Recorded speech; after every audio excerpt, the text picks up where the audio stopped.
ಆತ್ಮೀಯ ವಿದ್ಯಾರ್ಥಿ ಮಿತ್ರರೇ, ತಮಗೆಲ್ಲರಿಗೂ study time with Vivek YouTube ಚಾನಲ್ಗೆ ಆತ್ಮೀಯವಾದ ಸ್ವಾಗತ. ಮೊದಲು ವಿದ್ಯಾರ್ಥಿಗಳೇ, ಇವತ್ತಿನ ನಮ್ಮ ಈ ವಿಡಿಯೋದಲ್ಲಿ ನಾವು ವಾರ್ಷಿಕ ಪರೀಕ್ಷೆ ವಿಜ್ಞಾನದಲ್ಲಿ ಯಾವ ಸರಳ ರೀತಿಯ ಪ್ರಶ್ನೆಗಳನ್ನು, ಸರಳ ವಾಕ್ಯಗಳಲ್ಲಿ ಉತ್ತರಗಳನ್ನು ಬಯಸ್ತಕ್ಕಂಥ ಪ್ರಶ್ನೆಗಳನ್ನು ಯಾವ ರೀತಿ ವಾರ್ಷಿಕ ಪರೀಕ್ಷೆಯಲ್ಲಿ ಕೇಳಬಹುದು ಅಂತಕ್ಕಂಥದ್ದನ್ನು ನಾವು ಈ ಒಂದು ವಿಡಿಯೋದಲ್ಲಿ ನೋಡ್ತಾ ಹೋಗೋಣ. ಈ ಒಂದು ವಿಡಿಯೋ ಬಹಳಷ್ಟು ಮುಖ್ಯವಾಗಿರ್ತಕ್ಕಂತಹ ವಿಡಿಯೋ ಆಗಿದೆ. ವಿಡಿಯೋನ ಸಂಪೂರ್ಣವಾಗಿ ನೋಡಿ ಮತ್ತು ನಾವು ಯಾವ್ಯಾವ ಅಂಶಗಳ ಕಡೆಗೆ ಹೆಚ್ಚಿನ ಗಮನವನ್ನು ಕೇಂದ್ರೀಕರಣ ಮಾಡಲಿಕ್ಕೆ ಹೇಳ್ತೀವಿ, ಆ ಒಂದು ಸಮಸ್ಯೆಗಳ ಕಡೆಗೆ ಅಥವಾ ಆ ಪ್ರಶ್ನೆಗಳ ಕಡೆಗೆ ತಾವು ಸಂಪೂರ್ಣವಾಗಿ ಗಮನವನ್ನು ಹರಿಸಿ ಮತ್ತು ಅವುಗಳನ್ನು ಪಾಯಿಂಟ್ಔಟ್ ಮಾಡಿಕೊಂಡು ಅವುಗಳನ್ನು ಚೆನ್ನಾಗಿ ತಯಾರಿ ಮಾಡಿ ಅಂತ ಹೇಳ್ತಾ ವಿಡಿಯೋನ ಆರಂಭ ಮಾಡ್ತಾ ಇದ್ದೀನಿ. ಇಲ್ಲಿ ತಾವು ಗಮನಿಸ್ತಾ ಇದ್ದೀರಿ, ಜೀವಶಾಸ್ತ್ರ ಅಥವಾ ಜೀವ ವಿಜ್ಞಾನಕ್ಕೆ ಸಂಬಂಧಪಟ್ಟಂತೆ ಇರತಕ್ಕಂತಹ ಕೆಲವೊಂದಷ್ಟು ಮುಖ್ಯ ವ್ಯಾಖ್ಯೆಗಳು. ಉಸಿರಾಟ. ಅನೇಕ ಜೀವಿಗಳು ದೇಹದ ಹೊರಭಾಗದಿಂದ ಆಕ್ಸಿಜನ್ ಪಡೆದುಕೊಂಡು ಕೋಶೀಯ ಅಗತ್ಯತೆಗಳಿಗೆ ಆಹಾರ ಪದಾರ್ಥಗಳನ್ನು ವಿಭಜನೆ ಮಾಡತಕ್ಕಂಥ ಮತ್ತು ಶಕ್ತಿಯನ್ನು ಉತ್ಪಾದನೆ ಮಾಡತಕ್ಕಂತಹ ಒಂದು ಕ್ರಿಯೆಗೆ ಉಸಿರಾಟ ಅಂತ ಹೇಳ್ಕೊತೀವಿ. ಆಮೇಲೆ ವಿಸರ್ಜನೆ. ಈ ವಿಸರ್ಜನೆಗೆ ಸಂಬಂಧಪಟ್ಟಂತೆ ತ್ಯಾಜ್ಯಗಳನ್ನು ಹೊರಹಾಕ್ತಕ್ಕಂಥದ್ದು, ನಮ್ಮ ದೇಹದಲ್ಲಿರ್ತಕ್ಕಂಥ ನೈಟ್ರೋಜನ್ ತ್ಯಾಜ್ಯಗಳನ್ನು ಹೊರಹಾಕ್ತಕ್ಕಂಥ ಒಂದು ಕ್ರಿಯೆಗೆ ವಿಸರ್ಜನೆ ಕ್ರಿಯೆ ಅಂತ ಹೇಳ್ಕೊತೀವಿ. ಇದರಲ್ಲಿ ಮುಖ್ಯವಾಗಿ ಹೊರಹಾಕ್ತಕ್ಕಂತಹ ತ್ಯಾಜ್ಯ ವಸ್ತು ಯೂರಿಯಾ. ಇನ್ನು ಪರೀಕ್ಷೆಯಲ್ಲಿ ಆಲ್ವಿಯೋಲೈನ ಕಾರ್ಯವೇನು ಅಥವಾ ಆಲ್ವಿಯೋಲಗಳು ಯಾವ ರೀತಿ ಕಾರ್ಯನಿರ್ವಹಿಸುತ್ತೆ ಅಂತಕ್ಕಂಥ ಪ್ರಶ್ನೆಯನ್ನು ಕೇಳಲಾಗುತ್ತೆ. ಶ್ವಾಸನಾಳವು ಶ್ವಾಸಕೋಶದೊಳಗೆ ಅತಿ ಸಣ್ಣ ನಳಿಕೆಗಳಾಗಿ ವಿಭಜನೆ ಹೊಂದಿದ ಸಣ್ಣ ಬಲೂನ್ಗಳಂತಹ ರಚನೆಗಳನ್ನು ಗಾಳಿಗೂಡುಗಳು ಅಂತ ಹೇಳ್ತಿರ್ತೀವಿ. ಇವುಗಳು ಆಕ್ಸಿಜನ್ನ ಪಡೆದುಕೊಂಡು ರಕ್ತಕ್ಕೆ ವರ್ಗಾವಣೆ ಮಾಡುವಂತಹ ಕೆಲಸಗಳನ್ನು ಈ ಗಾಳಿಗೂಡುಗಳು ಮಾಡುತ್ತವೆ. ಇನ್ನು ಬಹಳಷ್ಟು ಮುಖ್ಯವಾಗಿರ್ತಕ್ಕಂಥ ಇನ್ನೊಂದು ಪ್ರಶ್ನೆ ಏನಂತಂದರೆ, ಇಮ್ಮಡಿ ಪರಿಶೀಲನೆ ಅಂದರೆ ಏನು ಮತ್ತು ಅದರ ಮಹತ್ವವನ್ನು ತಿಳಿಸಿ ಅಂತಕ್ಕಂಥದ್ದು. ಮಾನವರಲ್ಲಿ ರಕ್ತವು ಪ್ರತಿಯೊಂದು ಚಲನೆಗೆ 2 ಬಾರಿ ಹೃದಯವನ್ನು ಹಾದು ಹೋಗುತ್ತದೆ. ಇದಕ್ಕೆ ಇಮ್ಮಡಿ ಪರಿಶೀಲನೆ ಅಂತ ಕರಿತೀವಿ. ಇನ್ನೊಂದು ಬಹಳ ಮುಖ್ಯವಾಗಿರ್ತಕ್ಕಂಥ ಝೈಲಮ್ ಮತ್ತು ಫ್ಲೋಯಮ್ಗಳ ಕಾರ್ಯಗಳು. ಝೈಲಮ್ ನೀರು ಮತ್ತು ಲವಣಗಳನ್ನು ಸಾಗಿಸಿದರೆ ಫ್ಲೋಯಮ್ ಸಸ್ಯದ ಎಲೆಗಳಲ್ಲಿ ಉತ್ಪತ್ತಿಯಾಗಿರ್ತಕ್ಕಂತಹ ಆಹಾರವನ್ನು ಸಸ್ಯದ ಉಳಿದ ಭಾಗಗಳಿಗೆ ಸಾಗಣೆ ಮಾಡುವಂಥ ಕೆಲಸ ಮಾಡುತ್ತೆ.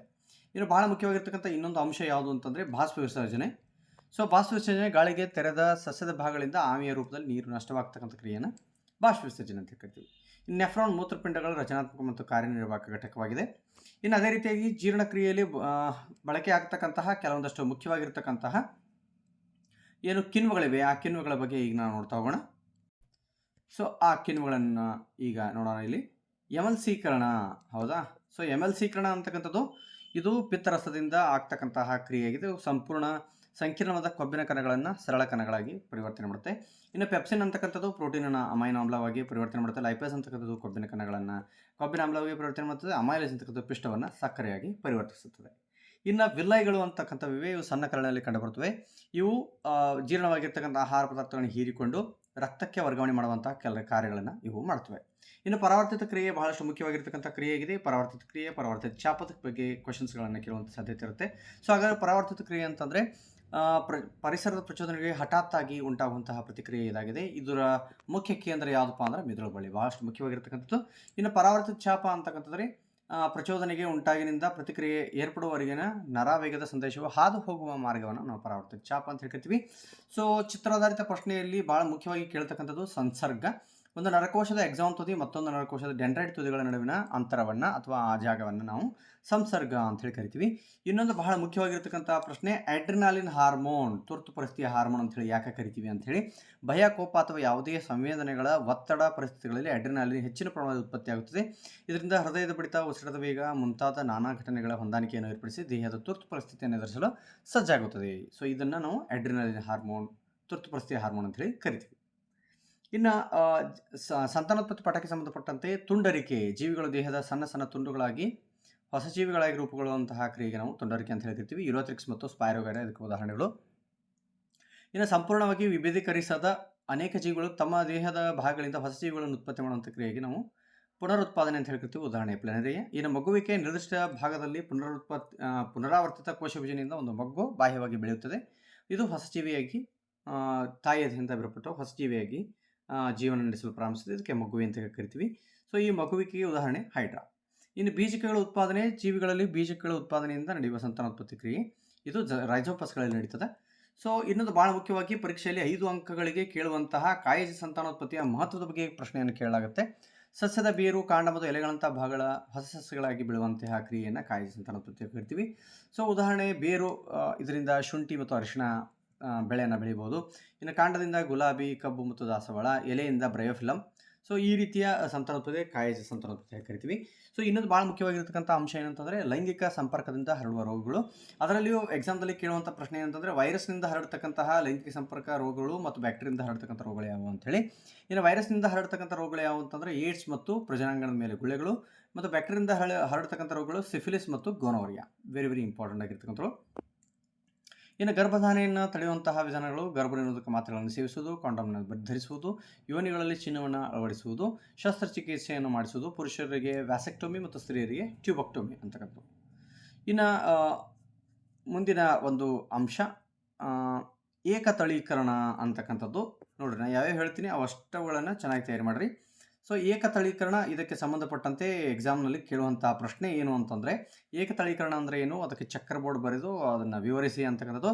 ಸೊ ಅನುಪಾತ ಬಹಳಷ್ಟು ಮುಖ್ಯವಾಗಿರ್ತಕ್ಕಂಥದ್ದು, ಇದನ್ನು ಸರಿಯಾಗಿ ಬರೀಬೇಕಾಗಿರ್ತಕ್ಕಂಥದ್ದು ಅತಿ ಅವಶ್ಯಕವಾಗಿದೆ. ವ್ಯಕ್ತ ರೂಪಾನುಪಾತ 3:1, ಜೀನ ನಮೂನೆ ಅನುಪಾತ 1:2:1.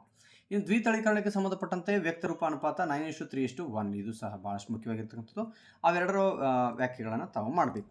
ಸೊ ಇನ್ನು ವೆರಿ ವೆರಿ ಇಂಪಾರ್ಟೆಂಟ್ ಆಗಿ ಎಕ್ಸಾಮ್ದಲ್ಲಿ ಕೇಳ್ತಕ್ಕಂತಹ ಒಂದು ಅಪ್ಲೈಡ್ ರೀತಿ ಕ್ವಶನ್ಸ್ ಏನಂತಂದರೆ ಯಾವ ಬೇಸ್ ಮೇಲೆ ಕೇಳ್ತಾರೆ ಅಂತಂದರೆ, ಸೊ ಪರಿಸರ ಪಾಠದಲ್ಲಿ ಬರ್ತಕ್ಕಂಥ ಜೈವಿಕ ಸಂವರ್ಧನೆಗೆ ಸಂಬಂಧಪಟ್ಟಂತೆ.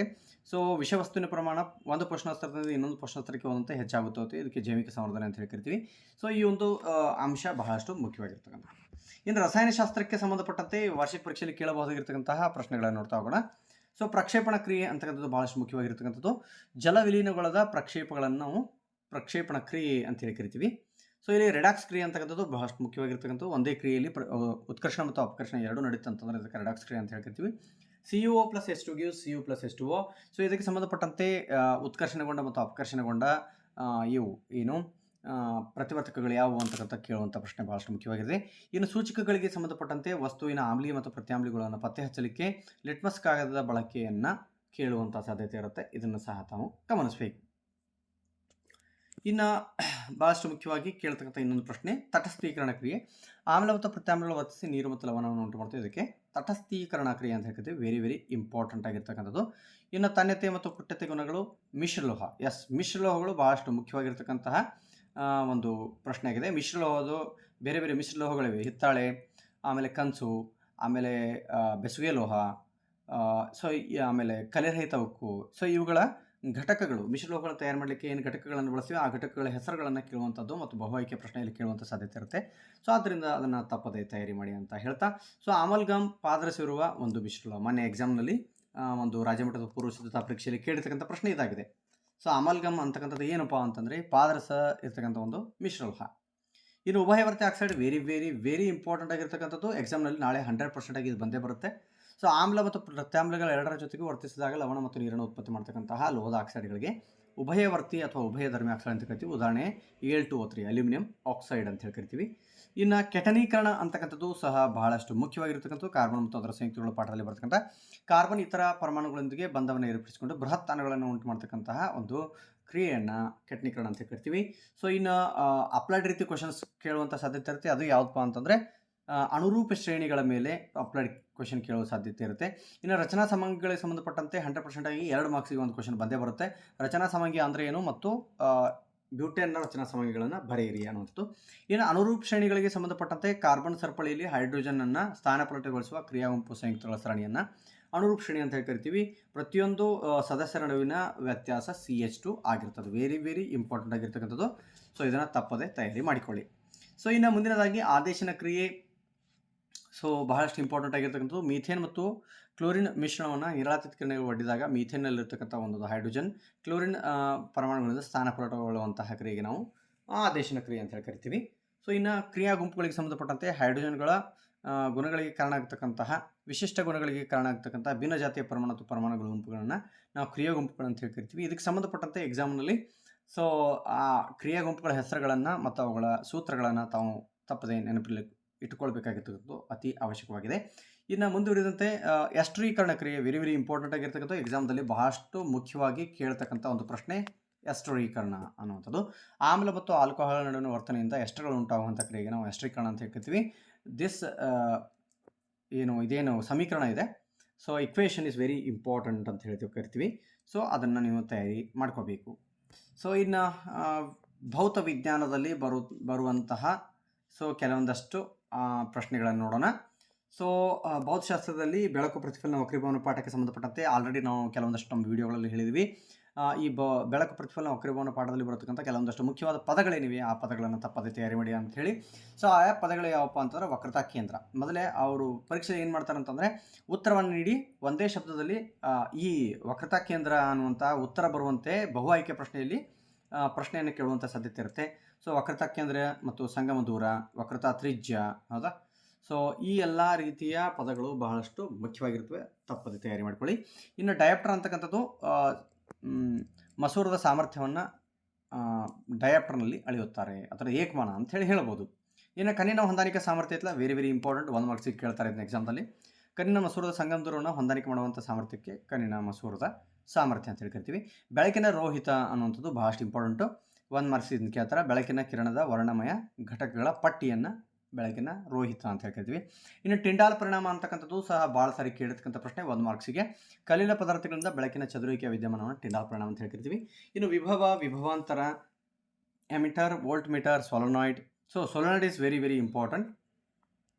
ಅವಾಹಕ ಹೊದಿಕೆಯಿರುವ ತಾಮ್ರತಂತಿಯ ಅನೇಕ ಸುಳಿಗಳನ್ನು ಒತ್ತೊತ್ತಾಗಿ ಸಿಕ್ತಿರುವ ಸಿಲಿಂಡರ್ ಆಕಾರವಾದ ಸಾಧನವನ್ನು ಸೊಲನಾಯ್ಡ್ ಅಂತ ಹೇಳಿ ಕರಿತೀವಿ. So this is very very important question ಅಂತ ಹೇಳ್ತೀವಿ. ಇನ್ನು ವೋಲ್ಟ್ ಮೀಟರ್ ಇರ್ಬೋದು, ಅಮಿಟರ್ ಇರ್ಬೋದು. ಸೊ ವೋಲ್ಟ್ ಮೀಟರ್, ಅಮಿಟರ್ ಇವೆಲ್ಲ ಏನಪ್ಪ ಅಂತಂದರೆ ಅಳೆಯಲು ಬಳಸುವ ಸಾಧನಗಳಿವೆ. ವಿದ್ಯುತ್ ಪ್ರವಾಹನ ಅಳೆಯಲು ಬಳಸುವ ಸಾಧನ ಅಮಿಟರ್ ಆಗಿದ್ದರೆ, ವಿಭವಾಂತರವನ್ನು ಅಳೆಯಲು ಬಳಸುವ ಸಾಧನ ವೋಲ್ಟ್ ಮೀಟರ್ ಆಗಿದೆ. ಸೊ ವಿಭವಾಂತರ ಅಂತಕ್ಕಂಥದ್ದು ಒಂದು ಏಕಮಾನ ಆವೇಶವನ್ನು ಒಂದು ಬಿಂದುವಿನಿಂದ ಇನ್ನೊಂದು ಬಿಂದುವಿಗೆ ತರುವಲ್ಲಿ ನಡೆದ ಕೆಲಸ ಅಂಥೇಳಿ ನಾವು ಅಲ್ಲಿ ಹೇಳುತ್ತೇವೆ. ಸೊ ಇನ್ನು ಜೈವಿಕ ಶಕ್ತಿ, ಪವನ ಶಕ್ತಿ, ಓಕೆ, ಇವೆಲ್ಲ ಸದ್ಯಕ್ಕೆ ಇಲ್ಲ.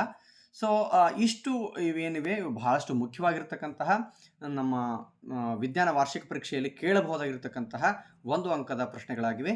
ಮುದ್ದು ಮಕ್ಕಳು ಇದನ್ನು ಚೆನ್ನಾಗಿ ತಯಾರಿ ಮಾಡ್ಕೊಳ್ಳಿ, ಚೆನ್ನಾಗಿ ಓದ್ಕೊಳ್ಳಿ ಮತ್ತು ಪರೀಕ್ಷೆಗೆ ಚೆನ್ನಾಗಿ ತಯಾರಿ ಮಾಡಿ ಅಂತ ಹೇಳ್ತಾ ಮುಂದಿನ ವಿಡಿಯೋದಲ್ಲಿ ನೀವು ಮತ್ತೆ ಭೇಟಿಯಾಗೋಣ. ಅಲ್ಲಿವರೆಗೂ ಟೇಕ್ ಕೇರ್, ಬಾಯ್ ಬಾಯ್.